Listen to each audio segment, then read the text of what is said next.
Welcome back. तो हम कर रहे थे लेजिस्लेटिव पावर।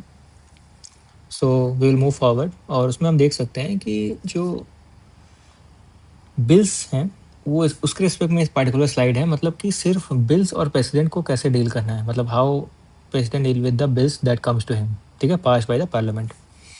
तो यहाँ पे लिखा है कि introduce certain types of bill can be introduce in state legislature with the previous section of president, ठीक है, ये बात तो ठीक है। State bill imposing restriction on, इसमें एग्जांपल दिया है कि उन्होंने कि state bill imposing restriction on freedom of trade, commerce and intercourse with that of state with in the state, ठीक है। तो ये एक जो भी बिल इस तरह के होंगे जो फ्रीडम ऑफ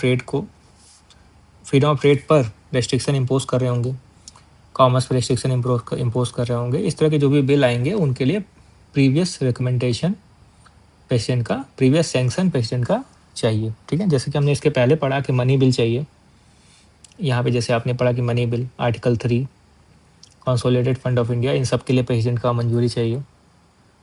वैसे ही इस केस में यहाँ बता रहे हैं कि स्टेट के केस में, वो तो क्या था पूरे सेंटर के केस में था, यहाँ पे स्टेट के केस में बता रहे हैं कि अगर इस तरह का कोई भी बिल लाना होगा जो कि ट्रेड, कॉमर्स और intercourse with the other state with that of any intercourse with that state और विद इन द स्टेट होगा, उस रिस्पेक्ट में भी प्रेसिडेंट का प्रीवियस सैंक्शन हमें चाहिए। तो ये एक इंपॉर्टेंट लाइन इन्होंने बताई है, ठीक है। अच्छा, अब इम्पॉर्टेंट बात जो है वो ये वाली है जो हमें समझनी है। क्या इसमें समझना है कि मान लीजिए कि राज्यसभा और लोकसभा दोनों से बिल पास हो गया। बिल पास होने के लिए दोनों से ही पास होना जरूरी है, पहली बात तो ये। तो लोकसभा से पास हो गया, राज्यसभा से पास हो गया, पास होके कहाँ गया, प्रेसिडेंट के पास गया अप्रूवल के लिए, ऑथराइजेशन के लिए, मतलब बिल एक्ट बनने के लिए गया। मतलब पहले क्या होता है, बिल आता है, जब प्रेसिडेंट उसको अप्रूव कर देते हैं तो वही बिल एक्ट बन जाता है, ठीक है। एक्ट का मतलब कानून, अधिवेशन हो गया बिल का हिंदी, ठीक है। तो ओके, अभी हम लोग बात कर रहे हैं कि हाँ, पास बाय द पार्लियामेंट, ओके। तो दो चीज़ें हैं, एक है कि पार्लियामेंट ने पास करके भेजा, मतलब लोकसभा राज्यसभा ने पास करके भेजा। अभी ये सेंट्रल बिल है, मतलब एक तरह से पूरे स्टेट पे लागू होगा, ऐसा बिल है, ठीक है। सॉरी, पूरे देश के लिए बिल है, पूरे देश के लिए बिल है या फिर किसी स्टेट के लिए भी हो सकता है, पर ये लोकसभा और राज्यसभा से पास होके गया है, इसी का मतलब होता है पार्लियामेंट। तो पार्लियामेंट एक्चुअली जब भी बोला जाए तो इसका मतलब हमें समझना है लोकसभा एंड राज्यसभा। तो प्रेसिडेंट के पास तीन चीज़ें होती हैं। प्रेसिडेंट उसको हाँ कर दे, बोले कि ठीक है बिल अच्छा है, ओके, उसको बोलते हैं यस या फिर assent. Assent is the word which is used constitutionally. हाँ करने का मतलब, मंजूरी देने का मतलब एसेंट। विथहोल्ड का मतलब मना कर देना, ना बिल अच्छा नहीं है, पास नहीं होगा, नो।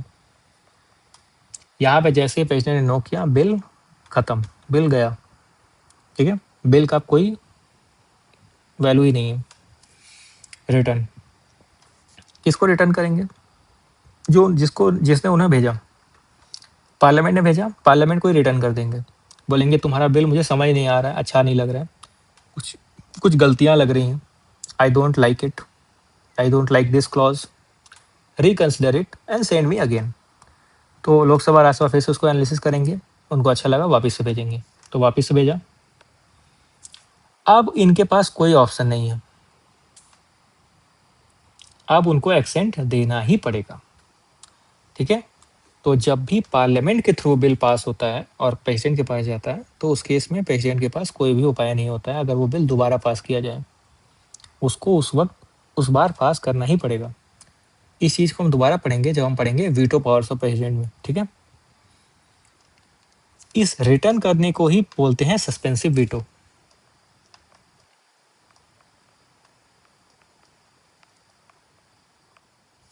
ओके।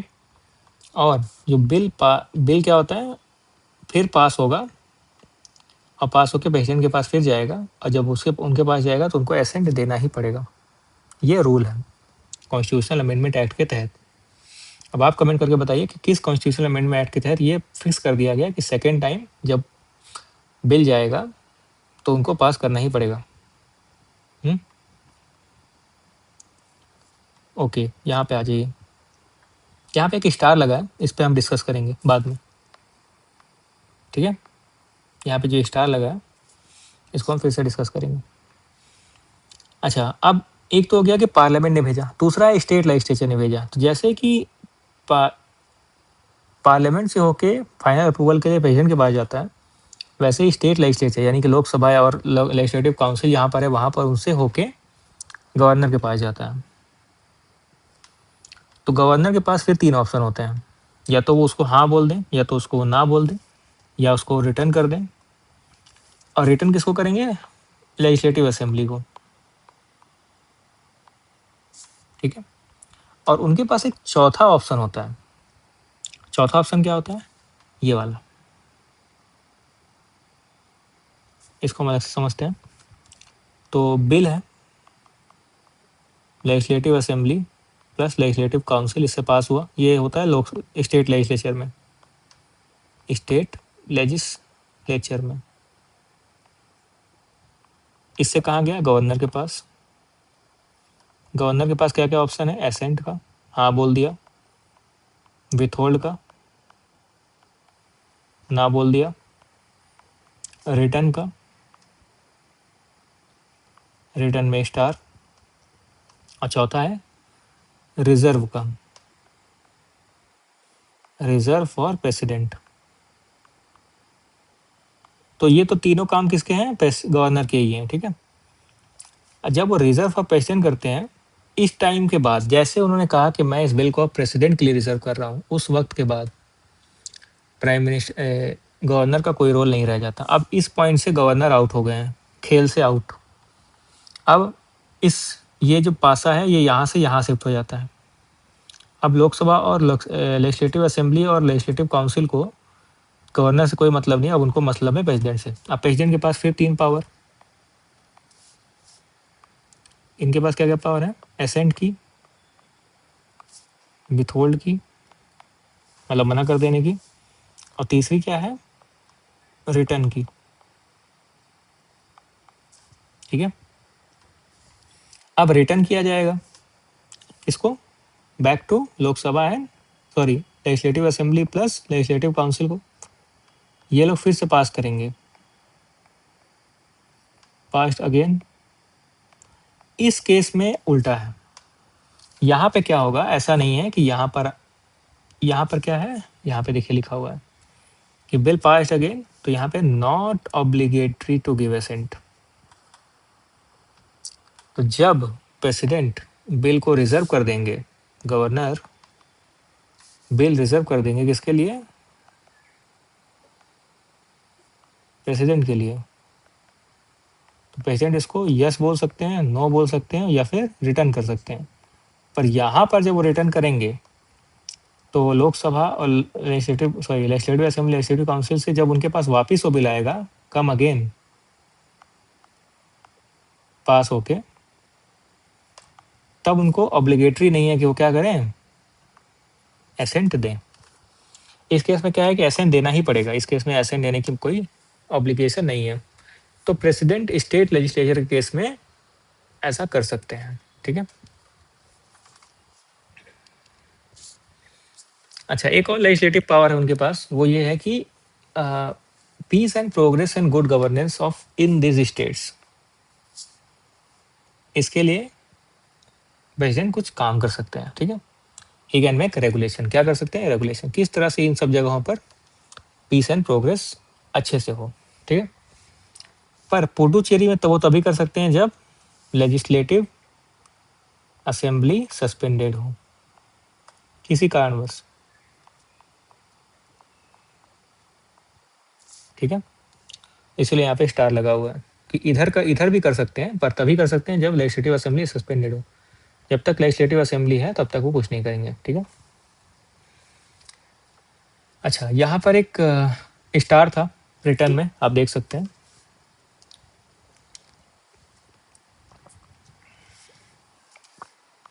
तो एक बिल होता है, उसका नाम है मनी बिल। मनी बिल के केस में प्रेसिडेंट हो, गवर्नर हो, कोई भी हो, मतलब दो ही लोग हैं, प्रेसिडेंट और गवर्नर। इनके पास ये पावर नहीं होती है कि वो रिटर्न कर पाएँ, क्योंकि मनी बिल जो है वो इन्हीं के रिकमेंडेशन से आता है। आप देख सकते हैं यहाँ पे ये रिकमेंडेशन ऑफ द, ये सारे बिल क्या है? रिकमेंडेशन।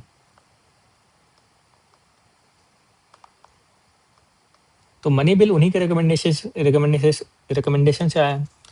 तो चूंकि आप एक बात सोचिए, आपने बोला कि ये बिल आएगा और फिर आप ही उसको बाद में रिटर्न कर दें, तो आप तो अपनी बात को कंट्राडिक्ट कर रहे हैं। तो ऐसा ना हो, इसके लिए उनको ये पावर नहीं दी गई है, क्योंकि आपकी ही मंजूरी से तो बिल आ रहा है।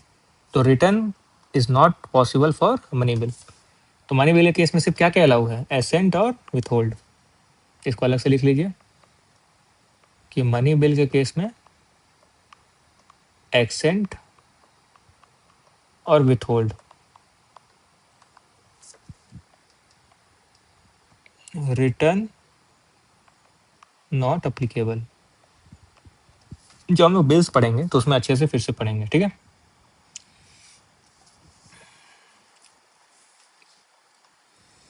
अच्छा, फाइनेंशियल पावर में आते हैं। तो फाइनेंशियल पावर में एक चीज़ तो फिर रिपीट हो गई कि money bill can be laid in the parliament, in Lok Sabha and Rajya Sabha only by the prior recommendation of the president, ठीक है।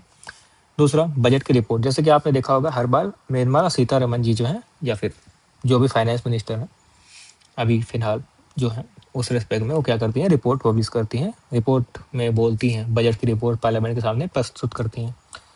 तो असल में वो काम किसका है? प्रेसिडेंट का, पर उनके रिप्रेजेंटेटिव के तौर पे फाइनेंस मिनिस्टर करते हैं, यूनियन फाइनेंस मिनिस्टर। बजट का जो असली नाम है, कॉन्स्टिट्यूशन में जो लिखा हुआ है वो क्या है? वो ये है, एनुअल फाइनेंशियल स्टेटमेंट। ये उसका ऑफिशियल नाम है। और ये बोलचाल की भाषा, बजट, बोलचाल का कन्वेंशन हो गया बजट। अच्छा, डिमांड फॉर ग्रांट क्या होता है? हर एक मिनिस्ट्री है, उसको अपना पैसा चाहिए। जैसे रोडवेज हो गया, कोई और एक मिनिस्ट्री, एविएशन मिनिस्ट्री, काम करना है, पैसे चाहिए, तो उसी को पैसे को बोलते हैं डिमांड फॉर ग्रांट। ये ऑफिशियल वर्ड है पैसे मांगने के लिए, डिमांड फॉर ग्रांट। तो जो भी मिनिस्ट्री को डिमांड फॉर ग्रांट चाहिए, वो पैसे मांगने की जो मंजूरी है, वो रिकमेंडेशन है, वो कहाँ से मिलता है? प्रेसिडेंट से मिलता है।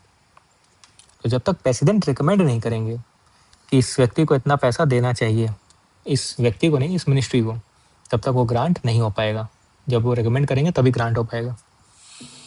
अच्छा, कंटीजेंसी फंड क्या होता है? अभी कंटीजेंसी फंड कितना है? 500 करोड़। पहले कितना था? 30 करोड़। तो कंटीजेंसी फंड का मतलब क्या होता है कि किसी आपदा के समय, जैसे मान लीजिए उड़ीसा में एक साइक्लोन टकरा गया, बहुत क्षतिग्रस्त हुआ उड़ीसा, तो उसको पैसा कौन देगा? प्रेसिडेंट देंगे। कहाँ से देंगे? कंटीजेंसी फंड से देंगे। तो इसमें से जो कंटीजेंसी फंड से पैसा निकलता है, इसको निकालने के लिए अप्रूवल कहाँ से मिलेगा? प्रेसिडेंट से। तो अप्रूवल कौन देगा? प्रेसिडेंट, ठीक है। अच्छा, जो भी रेवेन्यू एक्यूमुलेट हुआ वाया टैक्सेस, उसको डिस्ट्रीब्यूट करना है किसके किसके बीच में? सेंटर और स्टेट के बीच में, सेंटर एंड स्टेट। ये कौन करता है? फाइनेंस कमीशन करता है। Distribution of the revenue between centre and state. इसका संगठन कौन, इसका गठन कौन करता है? प्रेसिडेंट।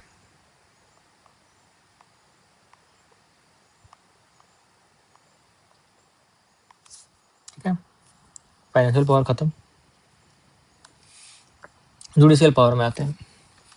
तो पहली तो आसान है, सीजेआई, सुप्रीम कोर्ट और हाई कोर्ट के जजेस। इसको कौन अपॉइंट करेगा? हमारे प्रेसिडेंट। इनको इंडिविजुअली भी पढ़ना। आर्टिकल 143 क्या है, ये पढ़ते हैं।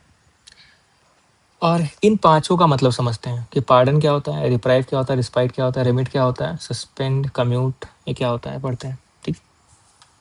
कोर्ट मार्शल, यूनियन लॉ और सेंटेंस ऑफ डेथ, इन सबको पढ़ते हैं। सबसे पहले तो आपको ये जानना जरूरी है कि सेंटेंस ऑफ डेथ को सिर्फ और सिर्फ प्रेसिडेंट ही माफ कर सकते हैं, और इस दुनिया में और इस इंडिया में कोई भी पॉलिटिकल पोस्ट के पास पावर नहीं है कि वो ऐसा कर पाए।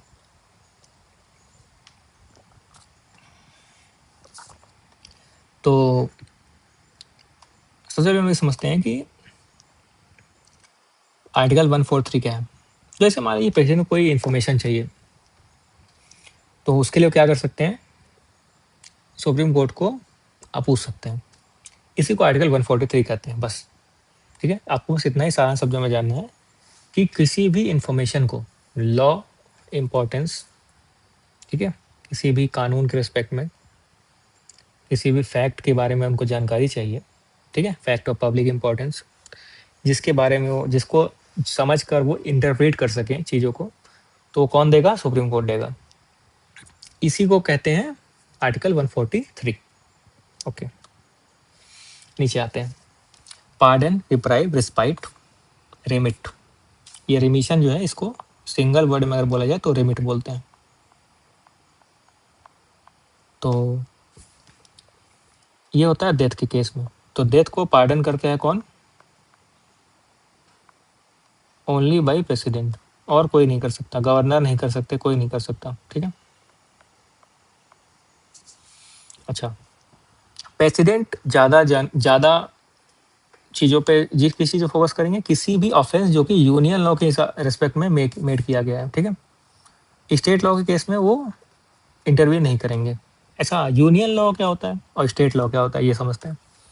तो एक होता है स्टेट लॉ, एक होता है यूनियन लॉ, ठीक है। तो जैसे मान लीजिए कहीं बिहार में शराब बंद है, ठीक है, वहाँ कानून बना दिया गया कि शराब नहीं बिकेगी। मध्य प्रदेश में ऐसा नहीं है, तमिलनाडु में ऐसा नहीं है, गुजरात में ऐसा है। तो हर स्टेट का अलग अलग कानून हो सकता है। किसी स्टेट में कोई चीज़ लीगल है, कोई चीज़ इलीगल है। किसी स्टेट में कोई चीज़ है कि वो इतने बजे तक होगी, इसके बाद नहीं होगी, ठीक है। तो हर स्टेट के अपने अपने कुछ कानून हैं, पर कुछ कानून ऐसे हैं जो पूरे देश के लिए हैं, उनको बोलते हैं यूनियन लॉ, यानी कि पूरे ये देश के लिए कानून है, ठीक है। और स्टेट लॉ का मतलब स्टेट वाइज वो वेराई कर सकते हैं। तो यहाँ पे बोला गया है कि ऑफेंस अगेंस्ट यूनियन लॉ का मतलब ये सब चीज़ें वो एक्सरसाइज कर सकते हैं, रिप्राइव, रिस्पाइट, रिमिट, सस्पेंड, ठीक है, कम्यूट। किसमें? यूनियन लॉ में, स्टेट लॉ में नहीं। अच्छा, कोर्ट मार्शल क्या होता है? साधारण लोगों के लिए, मेरे और आपके सिविलियंस के लिए जो है वो general, high court, supreme court है। मिलिट्री वाइज पर्सन जो भी हैं, एयरफोर्स, उन लोगों के लिए कोर्ट मार्शल होता है। तो कोर्ट मार्शल उन लोगों के लिए होता है। तो उस केस में भी अगर उनको कोई सजा दी गई किसी आर्मी मिलिट्री पर्सन को, तो उनको रिप्राइव, रिस्पाइट, पार्डन करने की जो पावर है वो प्रेसिडेंट के पास है। तो बार बार हम इन वर्ड को बोल रहे हैं, इन वर्ड को समझते हैं, जो कि बहुत ही इंपॉर्टेंट है, ठीक है।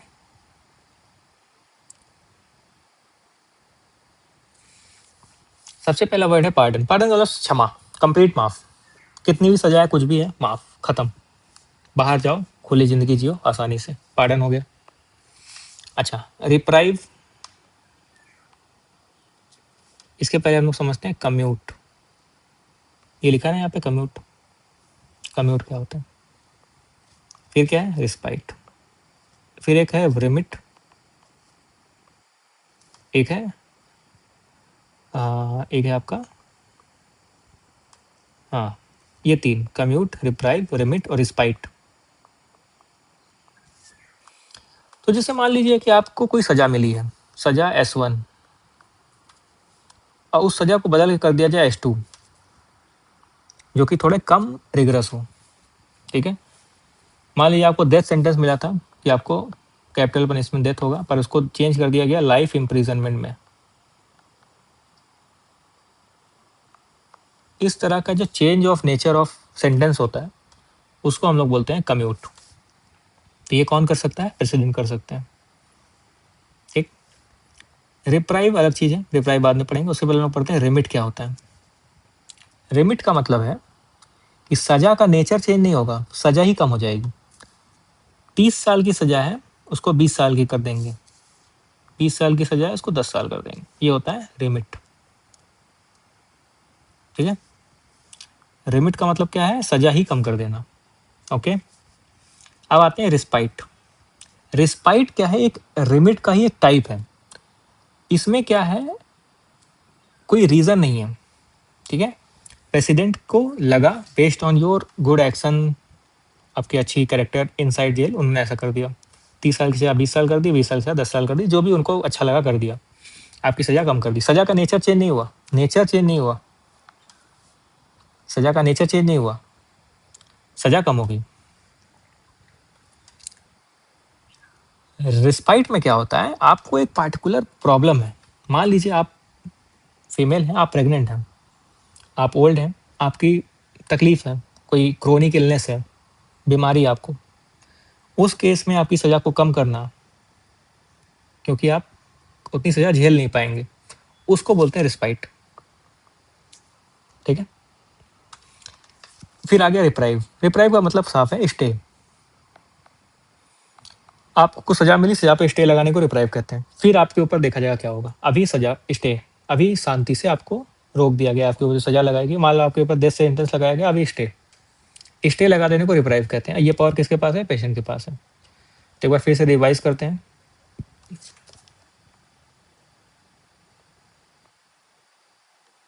रिप्राइव, रिमिट और कम्यूट। तो कम्यूट का मतलब क्या है? सजा का नेचर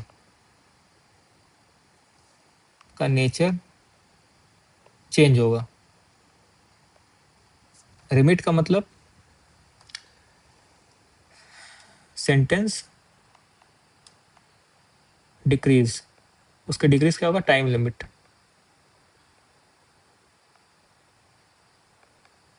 रिप्राइव का मतलब स्टे, और रिस्पाइट क्या है? इसी का स्पेशल फॉर्म है, बेस्ड ऑन प्रेगनेंसी और इलनेस, ओल्ड एज, कुछ भी हो सकता है। ठीक है, आई होप ये क्लियर हो गया। डिप्लोमेटिक पावर, जो भी इंटरनेशनल ट्रीटी होती हैं, एग्रीमेंट होते हैं, ठीक है, उनको नेगोशिएशन, ठीक है, तो इन किसके नाम पे होता है? प्रेसिडेंट के बिहाफ में होता है। बस इसमें इतना ही जानना है। ठीक है, और इसमें क्या है कि पार्लियामेंट का अप्रूवल भी चाहिए, क्योंकि पार्लियामेंट देश की जनता ने चूज करके भेजा है। तो और प्रेसिडेंट को किसने चुना है? जिनको देश की जनता ने चुना है, उन्होंने प्रेसिडेंट को चुना है। तो एक सामंजस्य बिठाने के लिए पार्लियामेंट से अप्रूवल भी चाहिए, वही यहाँ पे लिखा है। ठीक है, इंटरनेशनल फॉरम्स में, अफेयर्स में, ठीक है, sends and receive diplomats like ambassador, high commissioner and so on, ये कौन करता है? प्रेसिडेंट करते हैं। इंटरनेशनल वर्क्स में प्रेसिडेंट का बहुत बड़ा रोल है। ठीक है, मान लीजिए किसी, मतलब हम वार डिक्लेयर कर रहे हैं, प्रेसिडेंट करेंगे। ठीक है, मिलिट्री पावर में आते हैं, तो डिफेंस फोर्सेस के सुप्रीम कमांडर कौन है? प्रेसिडेंट। यानी कि हिज द, जो चीफ हैं आर्मी, नेवी और एयरफोर्स के, इनको चीफ को अपॉइंट भी यही करते हैं, पर इनके चीफ को अपॉइंट करने के साथ साथ भी इन सबके भी चीफ कौन है? ये इन सबके चीफ हैं। ठीक है, और वही जो मैंने आपको बोला कि declare war, conclude peace, subject to the approval of parliament. ठीक है, तो subject to the approval of parliament ही declare war and conclude peace. Emergency power में आर्टिकल 352 है, 356 है और 360 है। आर्टिकल 352 क्या है? नेशनल इमरजेंसी, पूरे देश में इमरजेंसी, आर्टिकल 352। स्टेट में इमरजेंसी 356, और 360 फाइनेंशियल इमरजेंसी है। ठीक है, तो अभी के लिए बस ये इतना याद कर लीजिए कि ये है नेशनल,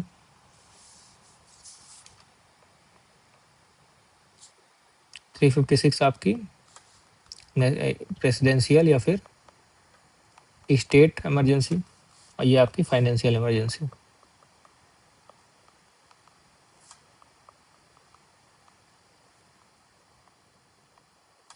ओके,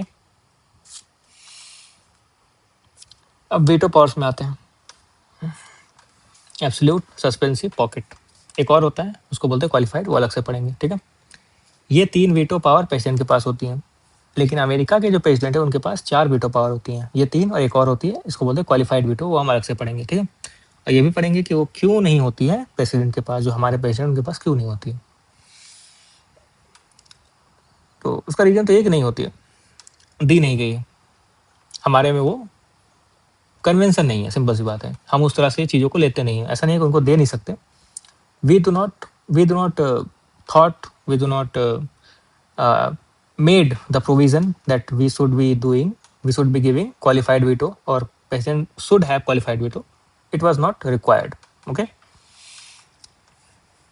एब्सोल्यूट वीटो का मतलब जो हमने पढ़ा कि ना बोल देना ही एब्सोल्यूट वीटो है, ये हमने पढ़ा ना यहाँ पे।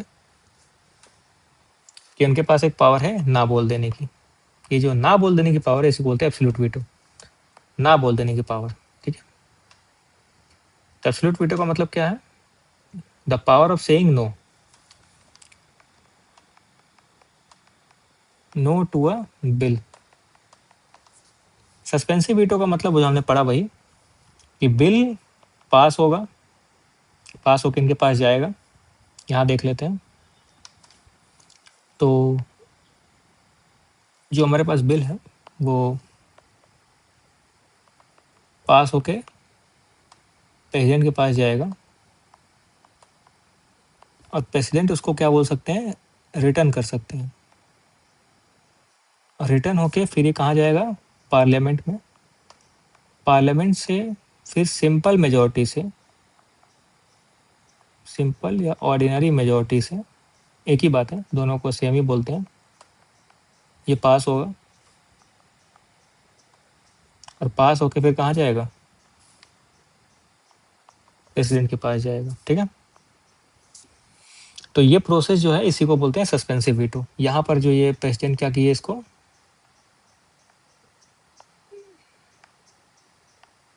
यहाँ पर जो प्रेसिडेंट इसको मतलब मंजूरी दे दिए कि मतलब रिटर्न कर दिए, इसी को बोलते हैं सस्पेंसिव वीटो। मतलब एक तरह सस्पेंड कर दिए, सस्पेंसिव वीटो। अच्छा, क्वालिफाइड वीटो क्या होता है? क्वालिफाइड वीटो का मतलब होता है कि अगर सिंपल मेजॉरिटी से ना पास होके हायर मेजॉरिटी से पास हो,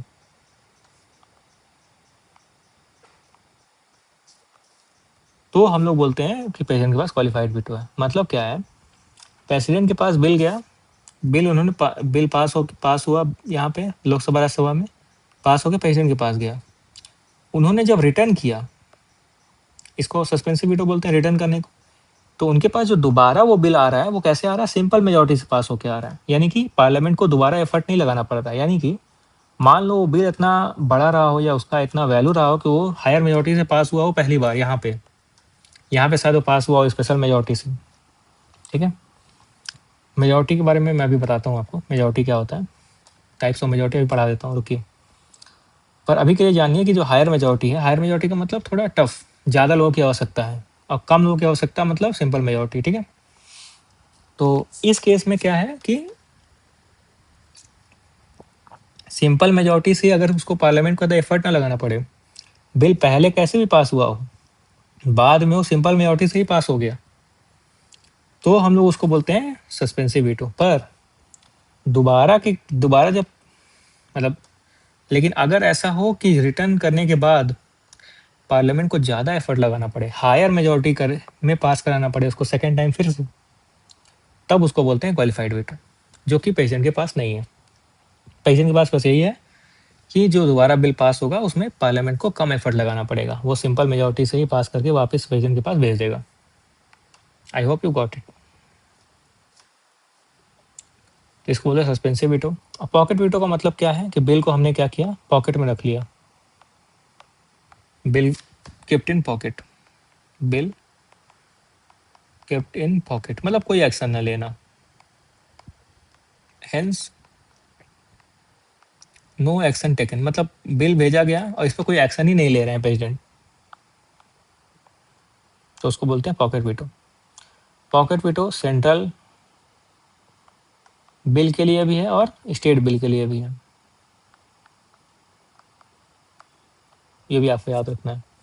मतलब सेंट्रल से कोई बिल पास होके गया तो भी उसको प्रेसिडेंट पॉकेट में रख सकते हैं, कोई एक्शन नहीं ले सकते हैं, उन पर कोई प्रॉब्लम नहीं है, वो ऐसा कर सकते हैं, उनके पास पॉकेट वीटो है। स्टेट बिल के भी पास होके गया, उसको भी सेम पॉकेट में रख सकते हैं, कोई एक्शन नहीं लेंगे, उसमें कोई प्रेसिडेंट पे कोई कार्रवाई नहीं होगी, कोई प्रॉब्लम नहीं होगी, ऐसा कर सकते हैं। ठीक है, 3 तरह के वीटो पावर उनके पास है, और ये कैसे मिलते हैं उनको? इन 2 आर्टिकल के तहत। ठीक है, आर्टिकल का नाम याद रखना है। तो अभी के लिए पावर ऑफ प्रेसिडेंट पूरी कंप्लीट हो गई है, power and function of president. जो नहीं समझ में आया उसको कमेंट कीजिए, मैं आगे की वीडियोस में उसको इंक्लूड कर लूँगा। नेक्स्ट वीडियोस में हम लोग आगे बढ़ेंगे और कंक्लूसिव लेक्चर करेंगे, उसमें जो जो पॉइंट छोटे हैं उनको कवर करेंगे। ठीक है, लाइक एंड सब्सक्राइब करना ना भूलें।